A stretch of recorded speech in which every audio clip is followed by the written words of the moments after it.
What's up, people? Trust the Profits coming back at you. First show back since the Triple Crown wrapped up at the Belmont. Big win by Mo Donegal. Uh, Vinny B back in the mix after a I don't know how extended of a trip it was, but seeing Mickey the Mouse and the boys out there again. What up, Yeah, Vinny? How long were you gone for? I was gone for about a week. I was gone for a week, but it seemed like a long week because it was Belmont week. Picked a Yeah, good time. did Picked you a good actually time to go away. did you get any advice from Mickey the Mouse or anything like that? No, I really actually didn't look at too much racing besides the Friday and Saturday at Belmont.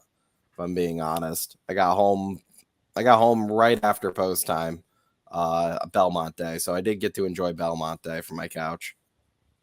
That's good. Good stuff. So we thought we would take a look right now after the Belmont. Looks like about halfway through the 2022 campaign for the 3-year-olds. Maybe we throw down some predictions on who is going to be the 3-year-old of the year for 2022. Obviously, you've got 3 different Triple Crown winners. And I don't know, a couple of the better ones out there didn't win any of the 3. So I think it's pretty debatable. Vinny, I'm going to go ahead and share the screen here. We're going to share the screen with basically the leading money winners. Obviously, Rich Strike leading the pack there with that big Kentucky Derby upset. But let's start at number 12, Jack Christopher, who has kind of been cheated out of his early 3-year-old and Triple Crown campaign, but he has made the most of it since then, and he has looked incredible, to be honest with you. Maybe even the best of the crop to me. Yeah, he's looked phenomenal. His only issue at this point is that he didn't win a Triple Crown race, and I think 2 of the horses that did have a good shot of winning again. And kind of when it comes to the voting, those Triple Crown races are kind of like even though it's one race, they really kind of count as 2 grade 1s. Yeah. So he is up against it.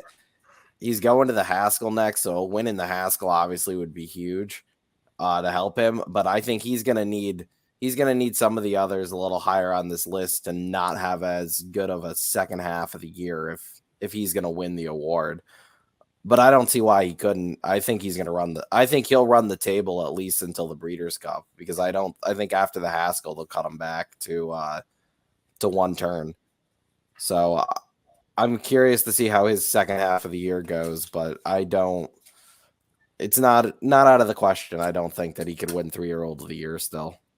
I agree 100%. He's the question has been he hasn't gone over a mile yet, right? So right. I think that a lot of speculation has been, can he do it? And the trainer and connections say absolutely he can. He's obviously been held back a little bit with the setbacks he had as a 2-year-old at the end of the 2-year-old and beginning of the 3-year-old campaign, but he has been absolutely perfect. And like I said, I think he's the best horse in this whole crop. He got the late start, and like you said, can he do it just with the missing the Triple Crown? Yeah, he would need to rattle off some of these big grade 1s in the summer, and he would need to hope to either beat some of the winners of those Triple Crown races, or hope that they just don't run good at all to win it. I think it's been a while since a horse that didn't win one of the Triple Crown races won 3-year-old of the year.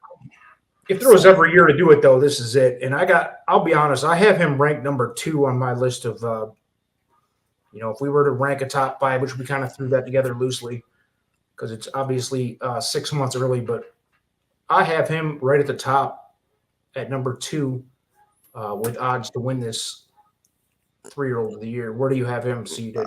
I have him 4 currently, just because even if he wins the Haskell, I personally don't think even if he wins the Haskell, they'll stretch him out to 1.25 miles. And I think that's going to make that's only the Haskell's only 1.125 miles. And I think that's like 3 weeks from now, maybe. It's like July 20. It's like, I think it's the second week of July. I think it's the second Saturday in July. It's about 4 weeks out. Yeah, my issue is Haskell and Travers. See, I don't think they'll go. I don't think he's gonna hurt him. I don't think he would, even if he wins the Haskell. I feel like unless he wins by like 5 or 6 lengths, like easily, Right. I don't think they're going to try to stretch him out to 1.25 miles. I personally think it's more realistic that they'll go Haskell to the Jerkins on the Travers undercard with him. But I mean, he could, if he runs the table for the races he runs in, he could easily win the award as long as like a horse like Early Voting or Mo Donegal don't win another major grade 1. Exactly. And I think I kind of think that's what's going to happen is one of those horses is going to win like the Travers or the Pennsylvania Derby. And then it doesn't matter how good Jack Christopher does. He kind of just already is behind in races because of that. If he runs a table, yeah, it's going to take Early Voting or, like you said, Early Voting or Mo Donegal is going to have to do something big to fend him off. But if they do that something big, then I don't think he's got a shot. So let's move along. On this list, again, this is strictly by earnings for the year. Newgrange, stop me when you're ready to talk about somebody who has a shot for Horse of the Year. Newgrange, Barber Road, Simplification, Un Ojo, White Barrio. I think White Barrio is definitely on the outside looking in. But I think he could find his way back into the conversation. He ran the table. He ran the table in Florida for the Florida circuit. So he's got the grade 1 Florida Derby. He obviously didn't run great in the Kentucky Derby, but he's going to the Ohio Derby next. So if he wins the Ohio Derby, it would give him 2 grade 3s and a grade 1 this year. And then if for some reason after the Ohio Derby, they run him back in like the Travers or the PA Derby and he can win that. He needs the hope that some of the other ones higher up on the list don't do as good, but it's not out of the question if he runs the table too for the rest of the way that he could sneak his way in there, at least be a top 3 candidate. I think he's in a similar position to Jack Christopher, but I think Jack Christopher's lights out better than him. So yeah, it could happen. I don't like his odds. Zandon, I have him at number 5 on my list, and again, outside looking in. I don't even know what's going on. They keep him pretty close to the best. What's going on with Zandon, and do you think he's even in the conversation? He's going to have to run the table with his races too. He's got the bluegrass, which is nice, but yeah, I've heard he's going to the Jim Dandy, or he's just going to be trained right up to the Travers, which I hope not. I hope they do go Jim Dandy with him.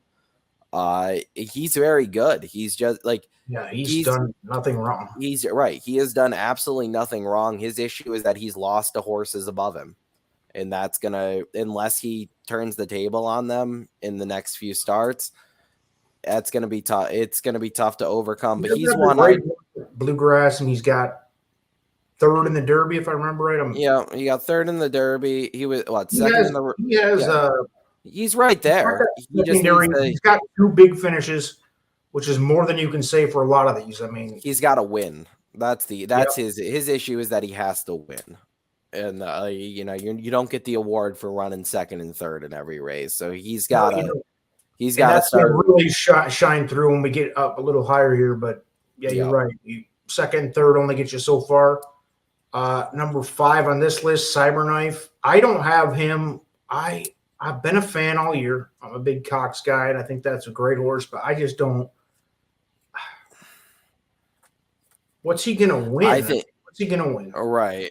Well, he won the Matt win on the dirtiest of head bobs. I still don't think he really won. It was the picture perfect photo for him. But I don't think he's that. I haven't been a fan of him all year, but the matter of the fact is he's got the grade 1 with the Arkansas Derby. He just picked up a grade 3. If he can, for some reason, find his way into winning a few more graded stakes this year, he could be in the conversation at least. I don't think he's going to run well when he runs against the top horses again. I think he is that Ohio Derby, like grade 3 type horse. So I hope Cox keeps him in the Oklahoma Derbies and stuff like that, and he could rattle off a few wins. But a regional champion like a White Barrio, I agree.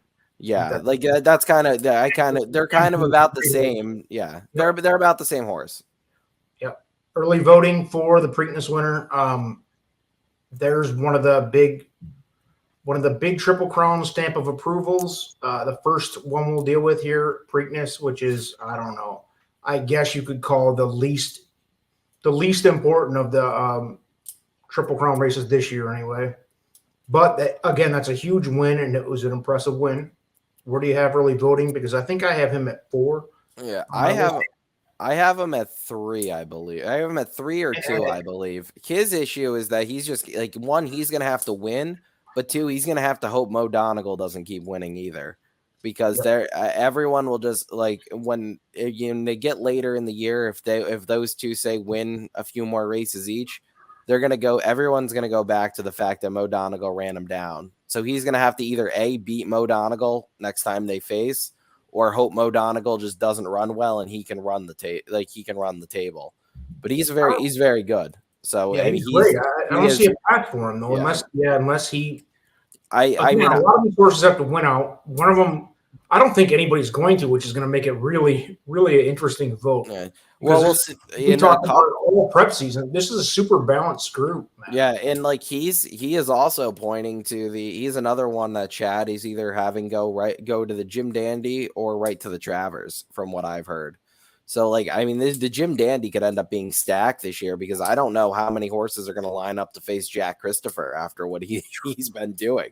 So it's like that could be the Jim Dandy could actually play a pivotal role in the whole 3-year-old year. But Jack Christopher goes off and rips off a 110 and wins by 5 lengths, then everybody else is going to park it in the garage for the year, dude. Like, I mean, they'll put, I mean, we'll see. I mean, the Travers and the Pennsylvania Derby are the 2 big races left for 3-year-olds. And at this point, I don't think any of these 3-year-olds is going to stack. If Flightline for some reason makes the gate for the Classic, I don't see how any of these 3-year-olds even have a shot.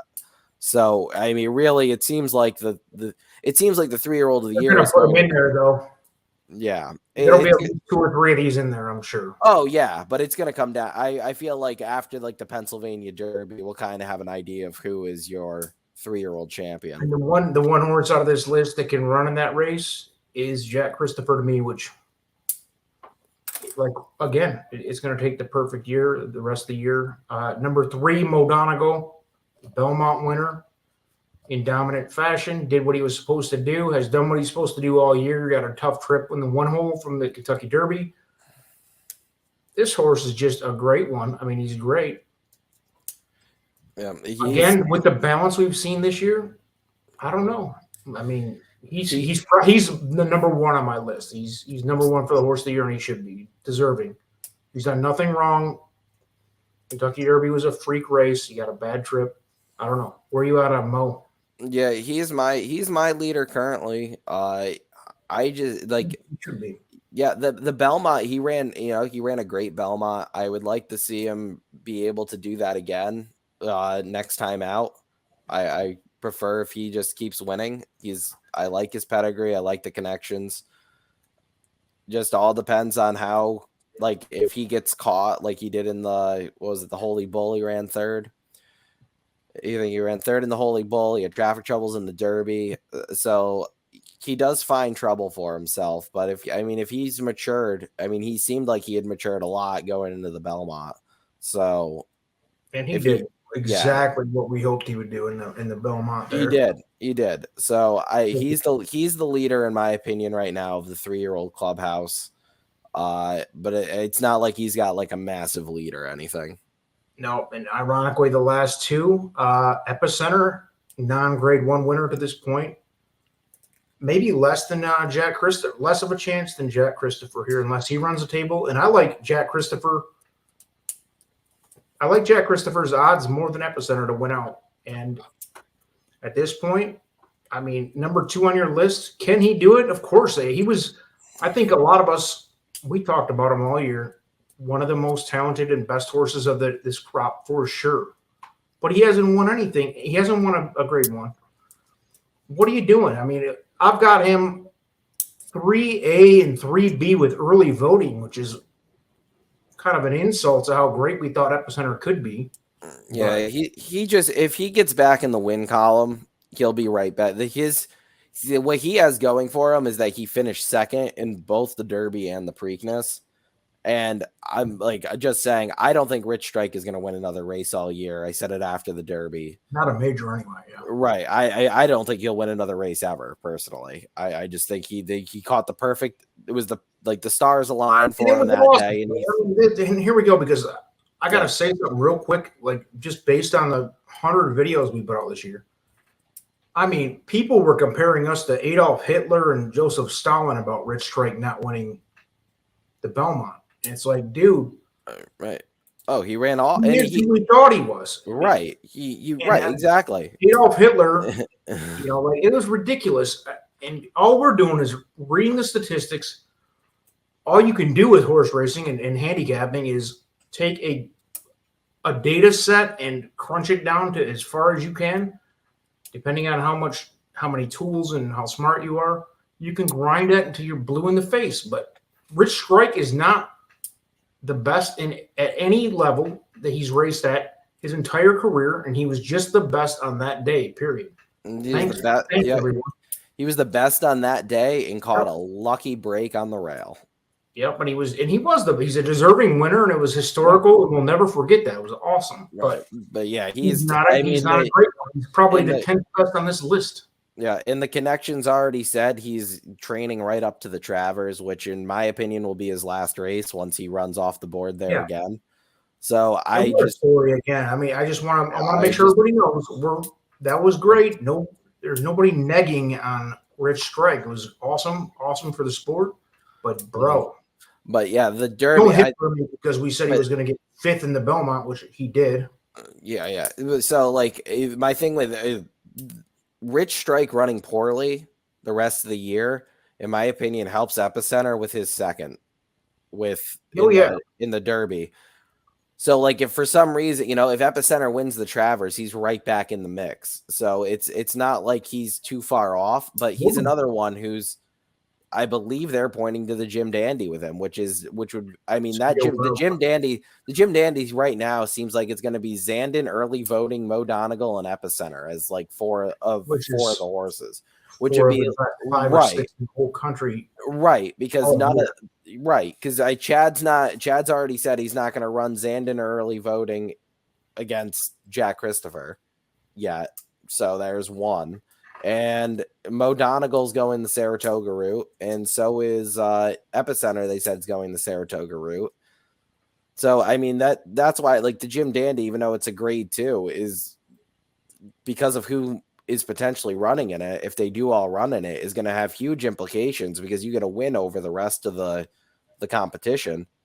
It's going to look great, especially like if Rich Strike really does just only run in the Travers and then doesn't do anything else. Like if you can run the Saratoga. What if Rich Strike, and it's an outside shot, I don't think it'll happen, but what if he did win? If he wins one more grade 1 this year, he's 3-year-old of the year. Hands down. Crazy to think. Yeah, I mean it's just because he's the Derby is just weighted so differently in the. So maybe so watch this. So the Jim Dandy has the 4 horses you just mentioned. And let's say one of them wears the other 3 out, and the other 3 kind of write it off for the year. And that one horse comes back and runs the Travers against Rich Strike and I'm guessing Jack Christopher. I don't know. It's all speculation, but there is a path there, but it's unlikely. So for all the Rich Strike fanboys, there is a path, but it's unlikely. I'll have him about 6th or 7th most likely to win it. Yeah, the best thing for Rich Strike would be if other horses just start coming up and win it. Like there's upsets in like all of these next few big, like Jack Christopher doesn't win the if Jack Christopher doesn't win the Haskell, or like like one of those, like none of the major horses win the Travers or the Pennsylvania Derby. That's how unless Rich Strike wins again, I think that's the only way he wins, is like there's just upset after upset in these big races. But yeah, another win from him though, and he's like, if for some reason he had won the Belmont, which I didn't think he would, and he obviously didn't, but if he did, he locked 3-year-old of the year. Yeah, It's you like can take the rest of the year off. you win 2 of the 3 legs of the Triple Crown, and you're basically 3-year-old of the year. And it takes I think I'm trying to think back, and I might be wrong on this, but I remember when Will Take Charge won 3-year-old of the year. He ran in a couple of the legs of the Triple Crown and ran poorly. Yep. But then in the summer, he ran the table. He won the Trav. I think he won the Jim Dandy. He won the Jim Dandy. He won the Travers. He won the Pennsylvania Derby, and then he ran in the Breeders' Cup. He came in second in the Breeders' Cup that year to Mucho Macho Man, who won Horse of the Year, and he only lost by like a step. But that year you had Orb won the Orb won the Derby and never won again, but he finished in the money in a couple races. Oxbow, I think, ran in the Preakness and never did anything again after that year. And then I'm trying to think who won the that was Palace Malice won the Belmont that year, and then ran on the board a bunch of times. But Will Take Charge beat both him and Orb in the Travers. So that year you just mentioned is very similar to this year, where there's like 4 or 5 in the conversation, and we'll see how it shakes down. I don't think it's going to be clear cut. I think it's going to be controversial, unless Jack Christopher just blows everybody out the rest of the year.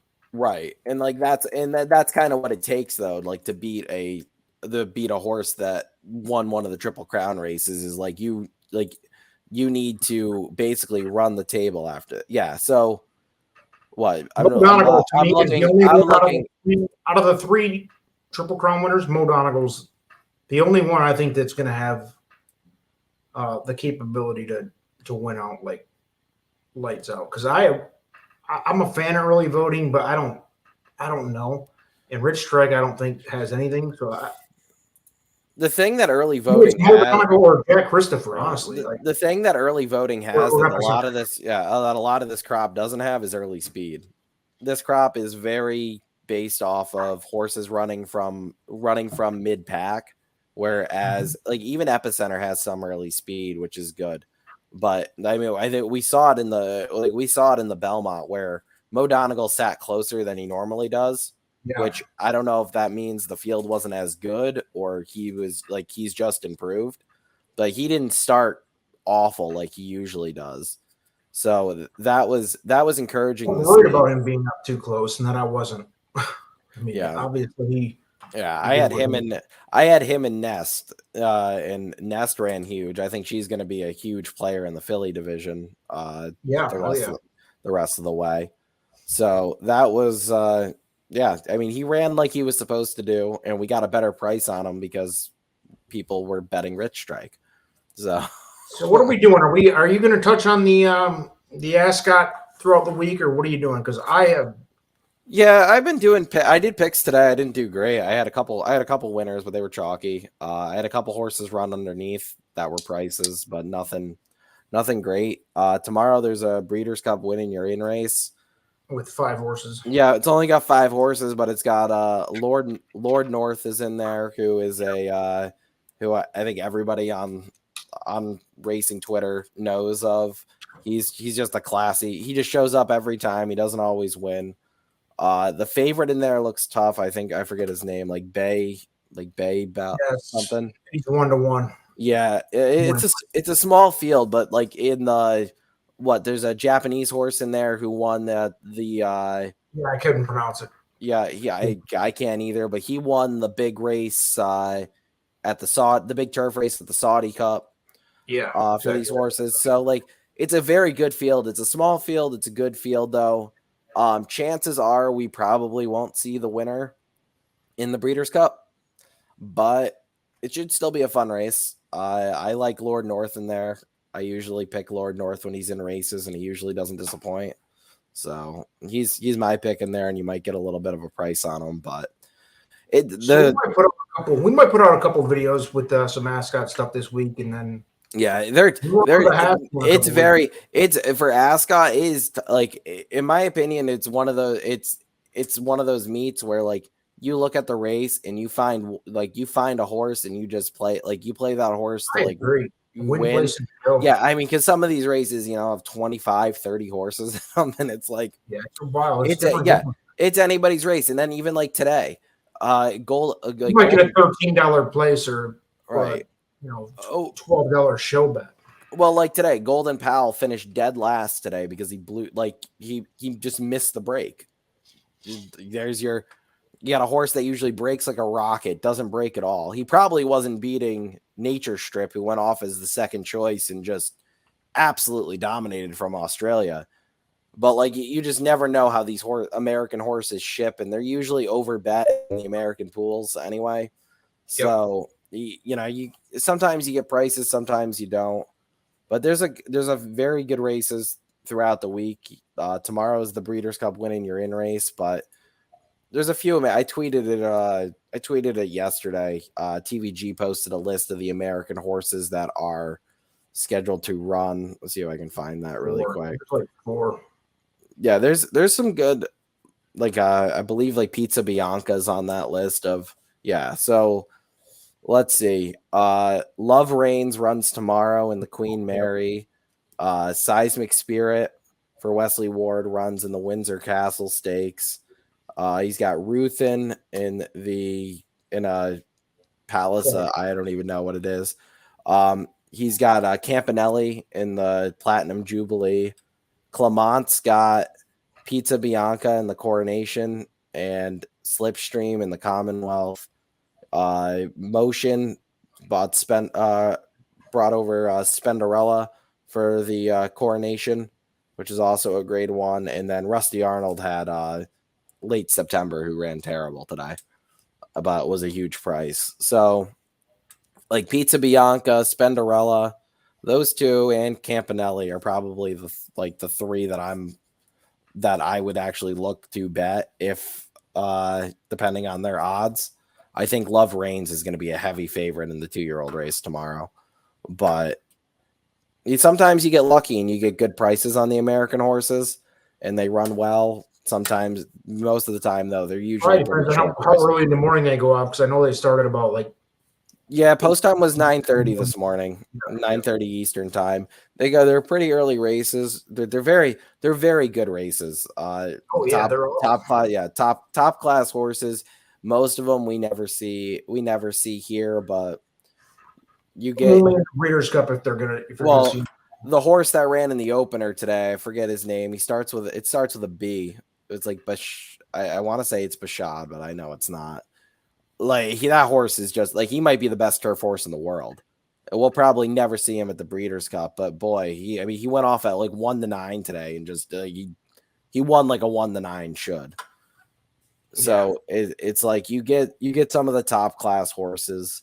You get the top class riders over there. Frankie Dettori, Ryan Moore, William Buick. Irad's over there right now. He had a bad day today, but he's still over there. So it's definitely a fun meet, and even if you don't bet and you just watch it, it's just very good racing. It is. It's a different animal. So, All right, man. We'll be back, I'm sure, hopefully with a couple Ascot episodes. If not, which I'm not even gonna say if not, we will. But we'll also bring some heavy hype to the Haskell in the second half of the year coming up. Saratoga.